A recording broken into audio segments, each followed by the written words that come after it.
Liv Morgan falls into the trap set by Balor and Roxanne Perez.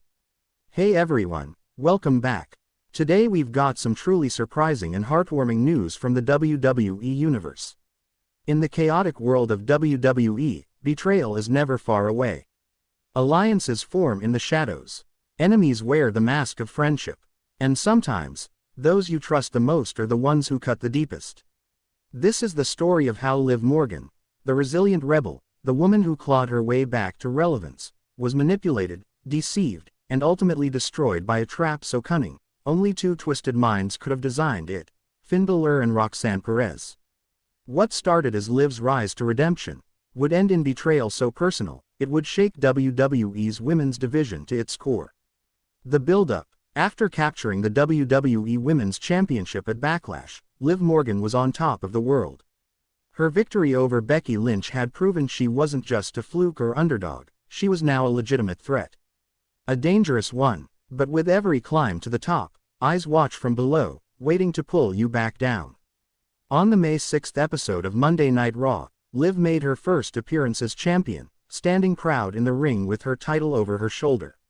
Fans cheered, but in the locker room, Roxanne Perez was fuming.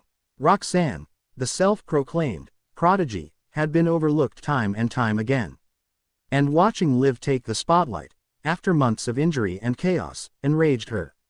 Backstage, Balor was watching too. His failed Judgment Day leadership had left him directionless. But he hadn't lost his edge, or his mind for psychological warfare. Finn approached Roxanne quietly later that night. Finn, smirking, "You want Liv out of the picture. I can help you with that. But once we start this, there's no turning back." Roxanne didn't blink. Roxanne, good, let's end her. And so the trap was set. The illusion of friendship. Over the next few weeks, Roxanne turned on the charm. On screen, she began acting more respectful. She congratulated Liv in interviews, tweeted admiration for her resilience, and even ran out during a SmackDown brawl to help Liv fend off an attack from Damage Control. Liv, ever the optimist, took it at face value. Backstage, Liv and Roxanne were spotted laughing together, training together, posting gym selfies. WWE fans started calling it the unexpected alliance, a new tag team on the horizon. But behind the curtain, Balor was pulling the strings. Finn, in whispered conversation with Roxanne, "She trusts you now. Keep feeding her confidence. Then we'll take everything." And Roxanne did exactly that. She suggested a tag match. Liv Morgan and Roxanne Perez vs. Io Sky and Kairi Sane. A perfect moment to cement their partnership. Liv agreed. On Raw, the match was set. But Roxanne never tagged in once. She left Liv to fight the match alone. Liv still managed to survive, barely escaping with a roll-up pin. When she turned to celebrate with Roxanne, she noticed Roxanne already walking away. Liv, confused. "Hey, where are you going?" Roxanne, smiling coldly, "You didn't need me. You never do, right?" The tension had begun. The unraveling. Over the following week, Liv sensed something was wrong. Roxanne was distant, and Balor was now showing up during her matches, sitting on commentary, making cryptic comments. Finn, on commentary, "Liv Morgan thinks the world loves her. She doesn't realize she's living in a fantasy. Fairy tales don't last long around here." Liv called out Roxanne on Raw, asking her to come clean. Were they still a team? Was she being played? Roxanne came out, microphone in hand, smiling. "Roxanne, Liv, I admire you.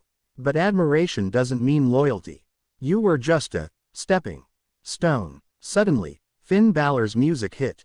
Liv spun around, and right into a sling blade from Roxanne. The crowd exploded with boos as Finn walked down to the ring, applauding. Roxanne lifted the women's championship from Liv's fallen body and held it over her head. Finn, grinning, "Checkmate." The trap had been sprung. Why they did it. The next week, Roxanne and Finn appeared on Miz TV. The crowd was ruthless. Chants of "You sold out" echoed through the arena, but Roxanne wasn't ashamed. "Roxanne, I was tired of waiting. Tired of being told to wait my turn." Liv got hurt, disappeared, and came back like she owned the place. "She's not a champion. She's a placeholder. Finn taught me that if you want something, You take it. Finn Balor, calm and calculated. Liv's story is built on sympathy. But sympathy doesn't win titles. Roxanne has something Liv never had, killer instinct. That's what I saw in her. That's what I unlocked. Backstage, Liv was interviewed with an ice pack on her shoulder, clearly still in pain. Liv, softly, I thought Roxanne was different. I thought I could trust her. I was wrong. But if she thinks I'm staying down, she doesn't know me at all. The mind games begin. Liv started losing her edge. In matches, she was distracted. Paranoid. Finn's mind games worked. Every time Liv walked out, he was there. Not attacking. Just watching. Roxanne didn't just want Liv's title. She wanted to break her entirely. Each week, she attacked from behind. Cut promos mocking Liv's childhood dreams. Dressed like Liv during promos to mock her gimmick. Roxanne in mock Liv attire. Oh look at me, I'm Liv Morgan, I cry and get cheers. Fans were split. Some laughed. Most booed. Liv finally snapped on SmackDown, ambushing Roxanne in the parking lot. The two brawled into the arena, into the crowd, across announce tables. It took 4 referees to separate them. Triple H announced the inevitable. Triple H, stern. At Clash at the Castle, Liv Morgan will defend the WWE Women's Championship against Roxanne Perez, no disqualifications. Clash at the Castle. The atmosphere in Glasgow was electric. Liv came out in black and silver war paint, no more smiling. Just rage. Roxanne arrived with Finn Balor at her side, wearing Liv's signature hoodie mockingly. From the start, it was chaos. Steel chairs, kendo sticks, suicide dives. Roxanne focused on Liv's injured shoulder. Finn kept sliding weapons into the ring. Liv looked finished. Bleeding, shoulder barely working, until she countered Pop Rocks into a DDT on a steel chair. But when she tried to pin Roxanne, Finn pulled the referee out of the ring. Enraged, Liv dove at Finn outside the ring, taking him down with a suicide dive. But that gave Roxanne time to recover. As Liv re-entered, Roxanne cracked her with brass knuckles Finn had hidden under the apron. 1, 2, 3. Winner. Roxanne Perez. The crowd was stunned. Roxanne knelt in the ring, holding up the title. Finn lifted her hand. Liv was unconscious. Aftermath. The WWE universe erupted with reactions. Social media exploded. Hashtag justice for Liv. Hashtag Roxanne sold out. Hashtag Balor mind games. In a Raw exclusive interview, Liv sat in silence, her eye swollen, her shoulder in a brace. Liv, voice trembling. I lost more than my title. I lost a friend. I lost trust. But I swear to God, I'm not done.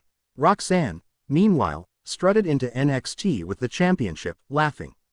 Roxanne, to the camera. Liv Morgan is in my past. I'm the future. And I'm standing right here, with the gold. Finn Balor joined her. Finn. Mission accomplished. Tease for the future. But on the next SmackDown, during a women's battle royal, chaos erupted. Roxanne was on commentary. Suddenly, the lights flickered. Liv Morgan's music hit, but she didn't walk out from the stage. She emerged from the crowd, hoodie up, steel chair in hand. Roxanne jumped from commentary, too late. Liv cracked her with the chair. Over, and over, and over. Security pulled her away. But Liv was screaming. Liv, this is just the beginning. The war was far from over. And so, a friendship became a battlefield. A plan became a warpath. And a champion became a weapon. Liv Morgan fell into the trap of Finn Balor and Roxanne Perez. But the fall wasn't the end. It was just the start of her vengeance. Stay tuned. Because in WWE, no betrayal goes unpunished.